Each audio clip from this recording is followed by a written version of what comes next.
శ్రీమాత్రే నమః. నమస్తే అండి, ఎలా ఉన్నారండి? అంతా బాగున్నారా? నేను కూడా బాగున్నానండి. ఈరోజైతే సక్లైలు చేశానండి. చక్కగా పిల్లలకి చాలా ఇష్టంగా తింటారు. ఇంట్లో చేసిన ఫుడ్ మరీ మరీ మంచిది. పండగ వస్తుంది కాబట్టి మరి పిల్లలయ్యి వస్తారు. అప్పటికప్పుడైతే చేయలేను, ఒక్కొక్కటి చేయాలి, ఏదో రకంగా చేయాలి అనే తపనతో ఒక ఆవిడ చేసి పెడుతుంటే సాయం ఆవిడ దగ్గర చేయిస్తూ ఉన్నాను. అయితే ఈరోజు చక్లైలు చేశానండి. నిన్నైతే ఇలాగా చెక్కలు చేశాను, చేతి చెక్కలు ఇవి. ఈ చేతి చెక్కలకు కానీ ఈ రెండు రకాల చెక్కడాయిలకు కానీ ఒకటే పిండి అండి. ఏం పిండి అనుకుంటున్నారో? వరిపిండి. ఓన్లీ వరిపిండితో మాత్రమేనండి ఈ వంటలు చేసింది. మరి చక్కగా ఎలా చేశానో చెప్పేస్తానే. మరి అదే ఒక కప్పు పిండి తీసుకున్నాం అనుకోండి, కప్పు నీళ్ళే పెట్టాలి, అది ఉజ్జాయింపు. నేనైతే 3 దవ్వల పిండి తీసుకున్నానండి. అది 3 డబ్బాల పిండి, 3 డబ్బాల నీళ్లు పెట్టేశాను. చక్కగా 3 స్పూన్లు కారం వేసానండి. సరిపడే ఉప్పు వేసాను. నీళ్లు మరిగేటప్పుడు ఈ పిండి వేసేసి తిప్పేసి ఉంచేయాలి. అంటే పొడిగా పిండి కలలేనట్టు, పిండి ఎక్కువైనట్టుగా ఉంటుంది, అలాగే ఉండాలి.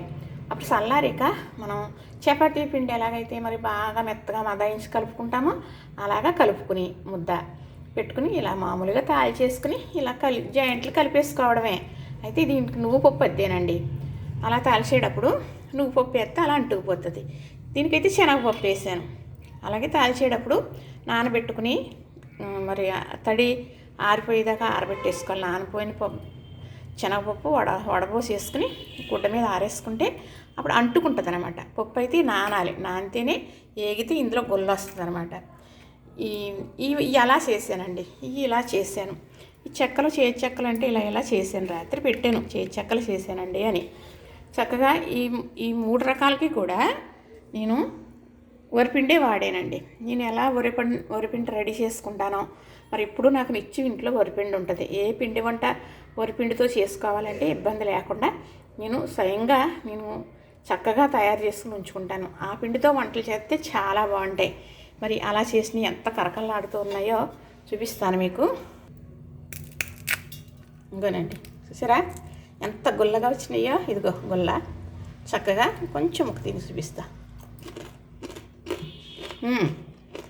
చాలా బాగుంటాయండి, నువ్వు పప్పు వేసాం కదా. అలాగే ఈ చెక్కలో చూసారా, ఇదిగో చక్కగా ఎంత బాగా నలిగిపోయిందో. అలాగే ఈ చక్లాయిలు విరగొట్టాలంటే నాకు చల్ల చేతిలో ఉంది మరి. ఇంకోనండి, అంటే చల్లారితే ఇదిగో చక్కగా లోపడంతా వేగిపోయి, చల్లారితే ఇంకా కొంచెం కిష్టి అవుతాయి.